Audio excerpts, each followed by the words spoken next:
Bernice. Originally from Ghana, but I grew up here in Middlesbrough. I came here because my dad was here. My dad came to Teesside University, I think around maybe 2000. So I've been here for a very long, over 20 years now. So I've been here for a very long time. But yeah, I came here because my dad was here, and I went to primary school here, and then secondary school, college, and then uni. So what do you think are the challenges you faced when you came to the UK? Do you want a list? Yeah, No, sure. to be honest, growing up here, because when we came here, there wasn't that many black people here. There was only a few of us here. So I wouldn't say it was easy. Starting from school, you do get the bullying, you know, the racism. But I think because I was much younger, I didn't really take that much notice of it because you just take as normal. You just felt like, oh, it's just the kids being kids, you know what I mean? But as I got older, then I think that's when I started realizing that this is not right, you know what I mean? I shouldn't really allow this. If somebody says something like, no, I should report it or I should say something about it. But yeah, it hasn't been easy. It was a bit hard. But the good thing is, I think I remember secondary school because I had an older brother. So secondary school, some guys were trying to be racist and try to bully me and bully him. And he stood up for himself. And I think that paved the way for the rest because after he stood up and he fought back, nobody can say nothing to us. Yeah. People were really scared, and it's like there were more black people coming into the area, so we all became friends. So you can't, you have to, we were in the group, you know what I mean? So if you touch one, you touch all of us. So I think that's what saved me. But you still, even at work now, you still get the odd racism, you know what I mean? But at least it's not as bad as before because there's more black people in the area now. So people are a bit more careful with what they say and what they do. There's been times, a lot of times, like I said, because I went to school here, and I would say primary school, probably I was the only black girl there. Secondary school, in my class, one or two, one was Miss Race, and then me. So it's always, you know, when you know you're the only black person there, like the odd one, yeah. But yeah, I did face a lot of racism. But like I said, I overcome it because sometimes one time I slapped somebody in class. I slapped somebody. I've never said it before, but yeah, I did. The person was trying to bully me and he touched me. It touched me in a very, you know, like when somebody, he just had a pencil and he just poked me, like poke my ass, sorry to say, poke my ass with a pencil, and everybody was laughing in the class, and I just literally went like that and slapped him in the class. And since then, I got detention, but I thought, you know what, it's worth it because since then he became my friend and then he started defending me and people were very scared. So I fought back. So I didn't really, I fought back. So I didn't really let it really overwhelm me or make me feel anyway that, oh, I'm so scared. Because I know sometimes you hear people say, oh, I was so scared, and people isolate themselves and they start like, they don't even want to be in class because they feel like, oh, they're going to be laughed at or someone's going to pick on them. But to me personally, I did face a lot of racism, but I did fall back. So What are the challenges you faced going into like the health sector? A lot of challenges. It hasn't been easy, and I've cried. You know, I mean, I've cried, and sometimes I cry, and I'm like, I'm not going back there again. I'm done, and you get it from what from. To be honest, I've been lucky enough with the people I've worked with have really been good and very supportive. When I'm at work, I try to make everybody laugh because I always say the work is hard enough. We don't need that kind of, you know, like being tense and being so. You do get challenges and sometimes you can't blame people.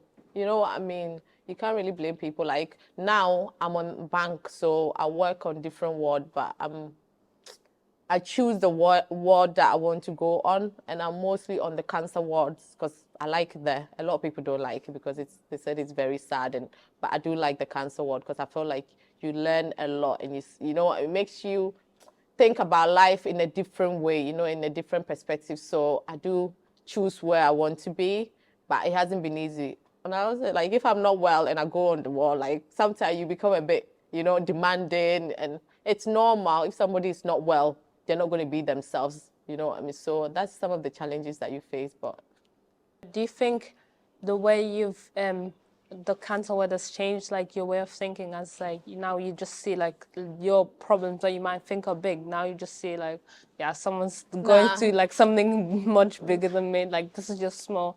Do you think that's just like changed the way you live life now? Do you get me? It has changed the way I live my life. And like these days, I really enjoy myself.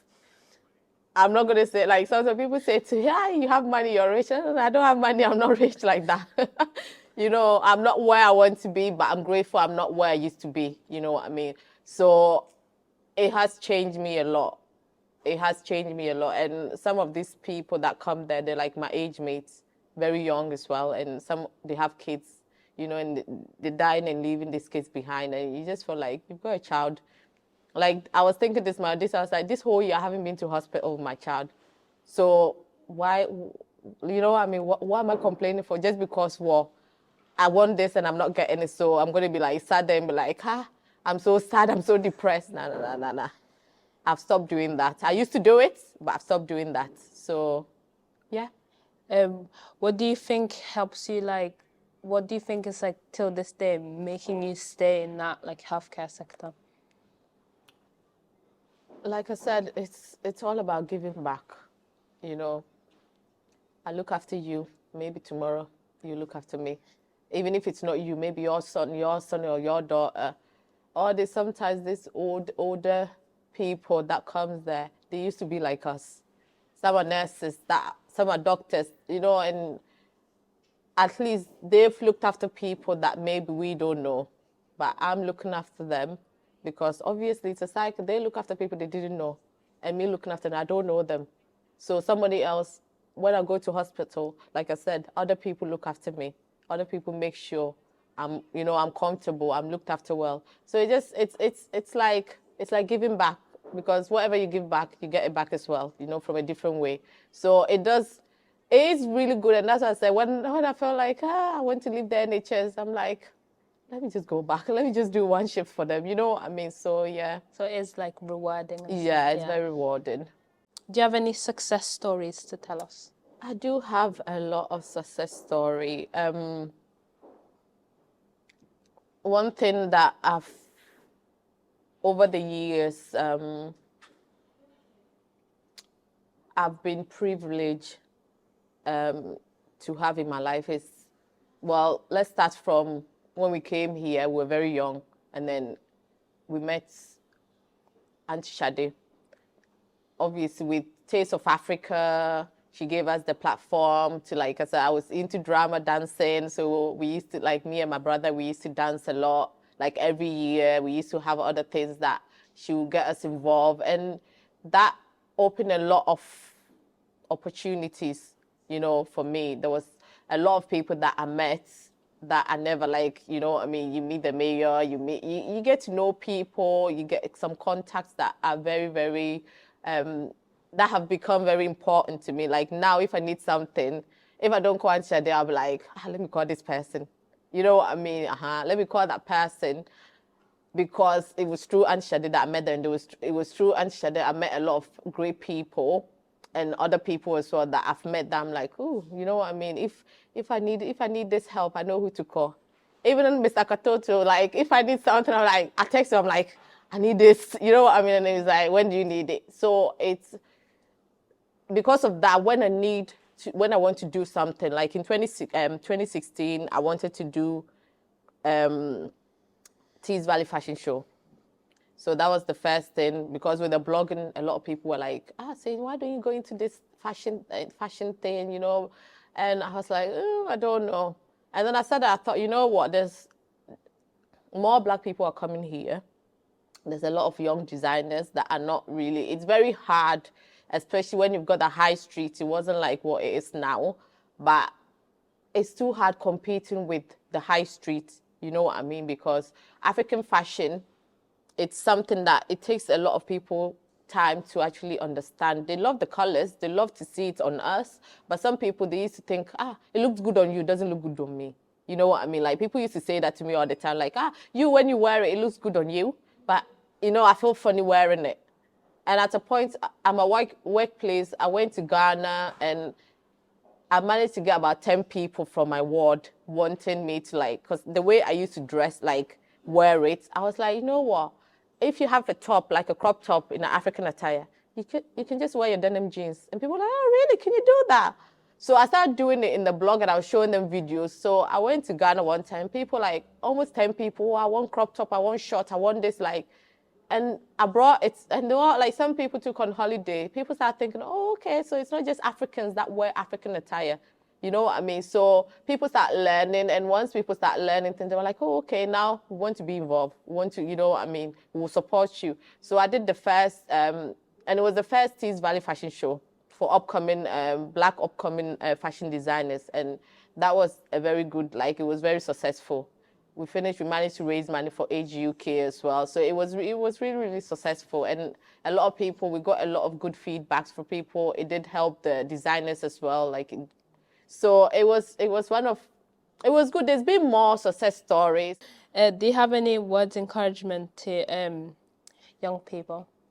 If you feel like you have your raw talent, if you're into fashion, if you're passionate about something, because me learning how to be a nurse and somebody who's passionate being a nurse, sometimes when we work, you can see the difference. Follow your heart, pray and let God direct you, because you know what you're meant to do. We know our purpose. It's just sometimes friends, family, they're like, nah, maybe, I think and we listen to them a lot because we don't want to be disrespectful. If you're happy, and I always say, if I love you and you do what you love and you're happy, as somebody who loves you, I have to also, be happy for you.